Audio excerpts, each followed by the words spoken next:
Net না থাকায় এই 5 দিন কি করেছি সেগুলাই আজকে আপনাদের সাথে শেয়ার করব। আর আপনারা কি করেছেন সেগুলো অবশ্যই শেয়ার করবেন। 17 তারিখ বিকাল 5টার থেকে 6টা হবে, তো হঠাৎ করে দেখি নেট চলে গেছে। তো এটা তার পরের দিন ঘুম থেকে ওঠার পরে কিছুই ভালো লাগতেছে না, কি করি, ফোন ঘাটা, ফোন নাড়ার অভ্যাস, কিন্তু আজকে তো ভালো লাগতেছে না। আর এইদিকে দেখি সকালবেলা ওরা আমার সাথে খেলার জন্য চলে আসছে, তাই ওদেরকে নিয়ে চলে গেলাম বাগানে।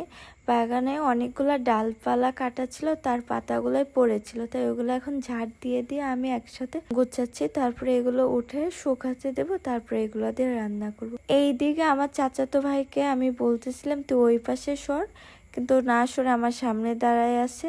তারপরে ওকে আমি ডাক দিই, তাও আমার কথা শুনে না। তারপর ওরে আমি বললাম যে এদিকে তোকে চকলেট দিব, তাও শুনে না। তারপর আম্মুকে ডেকে বললাম আম্মু এর চাইতে কি ছোট ঝাঁটা আছে, তোর যদি থাকে দাও। তাই ওটা আনার জন্য ওকে আবার পাঠালাম। আচ্ছা, আপনারা কি ঝাড়ু বলেন না ঝাঁটা বলেন অবশ্যই কমেন্ট করবেন। তো ওরে যে আমি আনতে পাঠাইছি ঝাঁটা, ওর তো কোনো খোঁজ খবরই নাই, তাই আমি ওকে আবার চিল্লাই ডাকতেছি যে তাড়াতাড়ি আয়, ও তো আসে না। তারপরে এই যে আপনাদেরকে ফুল বাগানটা দেখাই দিলাম যে আমি এইখানেই কাজ করতেছিলাম। তো এখন দুপুরবেলা না সরি বিকালবেলা বৃষ্টি পড়তেছে আর বাচ্চারা সব খেলতে আসছে, এখন ওদের সাথে খেলাধুলা করব, ভাল লাগতেছে না। তো খেলা শেষ, এখন যাচ্ছি আমার ফুপির বাসায়।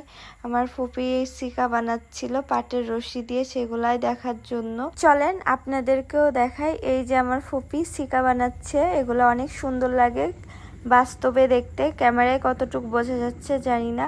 ইতিমধ্যে আপনাদেরকে আমি দেখিয়ে দিয়েছি যে আমি একটা ঘর করতেছি, আর ওই ঘরের জন্য আমার এত আয়োজন। যখন আমার ঘরটা ফুল কমপ্লিট হয়ে যাবে, সুন্দর করে সাজাবো, তখন দেখতে পারবেন আসলে কেমন হয়েছে। আর একটা কথা না বললেই নয়, আমি আমার এই ঘরে দামি কোনো আসবাবপত্র বা দামি কোনো ডেকোরেশন করব না। আমি এখানে যে ডেকোরেশনটা করব সবটাই আমার বাসায় পড়ে থাকা জিনিস থেকে আমি সুন্দর করে নতুন করে আবার তৈরি করে সেগুলা দিয়ে আমি ডেকোরেশন করব। আপনারা সবাই আমার জন্য দোয়া করবেন যেন আমি আমার মনের মতো করে সবটা গুছিয়ে নিতে পারি। যাই হোক, এটা আবার সন্ধ্যার একটু আগে বাচ্চারা এখানে খেলা করতেছিল, তাই আমি আবার ওদের এখানে আসছি একটু খেলা করব। বাচ্চাদের সাথে খেলতে খেলতে কখন যে দিন কেটে যায় বোঝাই যায় না। এই কদিন আমি অনেক এনজয় করেছি, অনেক মজা করেছি। আপনারা কিভাবে দিনগুলো পার করলেন অবশ্যই কমেন্ট করবেন। আর বাসার আশেপাশে বা বাসার ভিতরে যদি ছোট ছোট বাচ্চা থাকে তাহলে তো কথাই না, আপনার সময় এমনিতেই পার হয়ে যাবে। যাই হোক, দেখা হবে নেক্সট কোনো ভিডিওতে। ভালো থাকবেন সবাই। আর আমার এই ভিডিওটা কে কোথা থেকে দেখতেছেন কমেন্টে বলবেন, আর সবাই লাইক কমেন্ট শেয়ার করে দিবেন। আর 1000 ভিউজ আর 100 লাইক তুলে দিবেন। টাটা।